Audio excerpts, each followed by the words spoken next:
அன்பார்ந்த இறைமக்களே, கிறிஸ்துவின் மறுப ஜெபக்குழியின் வாயிலாக இன்று உங்களை சந்திப்பதில் நான் பெரும் மகிழ்ச்சி அடைகிறேன். மக்களே, சந்தோஷமாக இருக்கீங்களா? நிறைவாக இருக்கீங்களா? மகிழ்ச்சியாக இருக்கீங்களா? மன அமைதியாக இருக்கீங்களா? ஆண்டவர் உங்களை விசாரிக்கிறார். ஏன் கவலையாக இருக்க? நான் உன் கூட இருக்கேன். உனக்கு எது தேவையோ அதை நான் செஞ்சு தருவேன். நீ என்னை மட்டும் நம்பு அப்படின்னு சொல்கிறார். நம்ம அவரை மட்டும் நம்புகிறோம்மா, மற்ற எல்லாத்தையும் நம்புகிறோம்மா? அவரை மட்டும் நம்பினால் அன்றாட தேவை எதுவோ அது போதாது நமக்கு, இல்லையா? அதை அவர் தருவார். இன்று அவர் நமக்கு என்ன இறைவார்த்தை பார்ப்போமா? மத்தேயு எழுதிய நற்செய்தி அதிகாரம் 7 இறைவார்த்தை 24 27 முடிய.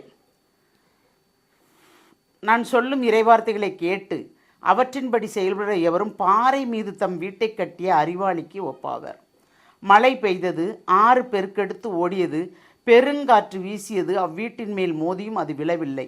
ஏனெனில் பாறையின் மீது அதன் அடித்தளம் இடப்பட்டிருந்தது. நான் சொல்லும் அந்த வார்த்தைகளை கேட்டு இவற்றின்படி செயல்படாத எவரும் மணல் மீது தம் வீட்டை கட்டிய அறிவிலிக்கு ஒப்பாவர். மழை பெய்தது,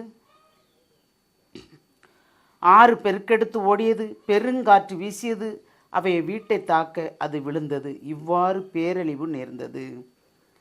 பிரைஸ் தி லார்ட். ஏனென்றால் இறை வார்த்தை, ஆவியானவர் கொடுக்கின்ற வார்த்தையை நாம் கேட்டு இறை வார்த்தையை நாம் படித்திருந்தோம் என்றால், நாள்தோறும் படிக்கிறோம் என்றால், அவர் சொல்லிட்டு கேட்கிறோம் என்றால், எந்த செயல் செய்வதென்றாலும் அவரிடம் முன்கூட்டியே சொல்லி நான் இந்த செயலை செய்ய போகிறேன், இந்த காரியத்தில் நான் ஈடுபட போகிறேன், நான் இங்கு போகிறேன், எனக்கு உதவி கேட்டு போக போகிறேன் அப்படின்னு நமக்கு மனசில் என்ன தோணுதோ அவர்கிட்ட சொல்லுங்கள். நான் அங்கே செய்ய போகிறேன், இங்கே செய்ய போகிறேன்லாம் வேண்டாம். உங்களுக்கு எது தேவையோ அதை பெற்றுக்கொள்வதற்கு முன்பு நான் போகலாமா வேண்டாமா, நான் இதை செய்யலாமா செய்ய வேண்டாமா, ஆவியானவர் நமக்கு உணர்த்தது தெரியலைன்னு வச்சுக்கோங்களேன். நம்ம அப்படியே அவர்கிட்ட ஒரு நொடி அப்படியே அவருக்குள்ளே வந்து கண்ணை மூடி அவரோடு ஒப்பு கொடுத்துட்டு இறை வார்த்தையை திறந்து பார்த்தால் அதற்குரியதில் நமக்குரிய பதில் இருக்கும். அந்த இறை வார்த்தையில் நாம் என்ன செய்ய வேண்டும் செய்ய வேண்டாம் என்பது இருக்கும், இல்லையா? நாம் அந்த இறை வார்த்தையை வாசித்து பார்க்கும் போதே அந்த ஒரு அதிகாரத்தில் நமக்குள்ள வார்த்தை அதில் இருக்கும். அப்போ அவர் நம்மளோடு பேசுவது, ஆமாண்டவரே நான் இந்த இடத்திற்கு போகிறேன், இல்லை ஆண்டவரே நீர் போக வேண்டாம் என்று சொல்கிறான், போகவில்லை என்றதை நாம் எடுத்துக்கொண்டால் அதில் நமக்கு நன்மையாகவே இருக்கும்.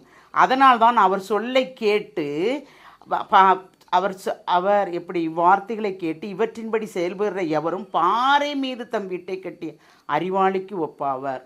அப்படின்னா அவரோடு இருக்கணும்டா இந்த இறைவார்த்தையை நாம் படித்தோம் என்றால், இறை வார்த்தையில் நாம் மூழ்கி இருந்து அந்த இறை வார்த்தைக்குரிய நன்மைகளை நாம் பெற்றுக்கொண்டோம் என்றால் இறைவனுக்கு உகந்த வாழ்க்கை வாழுகிறோம்.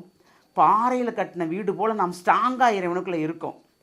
அப்போ என்ன வந்தாலும், என்ன அலக்களிப்பு வந்தாலும், என்ன தீமை வந்தாலும், நம்மளை நோக்கி வந்தாலும் அசைக்க முடியாது. ஏன்னா நம்மோடு இருப்பவர் இறைவன் அல்லவா? நம்மோட ஒரு பெரிய கரம் இருக்குது, இறை கரம். அப்போ நம்மளை அசைக்க முடியுமா? அசைக்க முடியாது. அப்போ அவருடைய சொல்லை கேளாமல் நான் அவரோட தான் இருக்கேன்னு சொல்லி நாம் இருக்கும்போது கண்டிப்பாக நாம் அசைக்கப்படுவோம். அப்படி அசைக்கப்படும் போது தான் நமக்கு ஒரு பேரழிவு வரும். ஏனென்றால் நாம் இறைவனை பேரை தானே சொல்லிட்டு ஏமாற்றணும், இல்லையா? நாம் இறைவனுக்கு ஒரு உகந்த வாழ்க்கை வாழ்கிறோம்னா நமக்கு பயமே வேண்டாமே. ஏனென்றால் நம் அடித்தளம் நிறைவாக இடப்பட்டு இருக்கிறது இறைவனோடு சேர்ந்து. இறைவன் தான் நமக்கு அடித்தளம் இட்டிருக்கிறார். அவர் தான் நம்மளை வழி நடத்துகிறார், அவர் தான் நம்மளை வாழ வைக்கிறார், அவர் தான் நம்மளை பாதுகாக்கிறார்.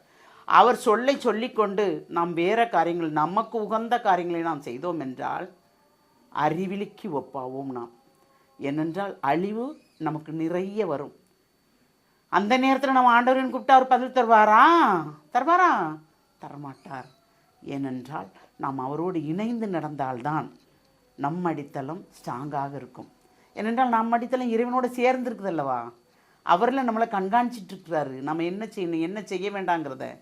அப்போ அவரோடு நாம் இணைந்து நடக்கும்போது எல்லாமே நமக்கு நன்மையாக நடக்கும். அந்த நன்மையாக நடக்கும் வரத்தை நாம் கேட்போமா?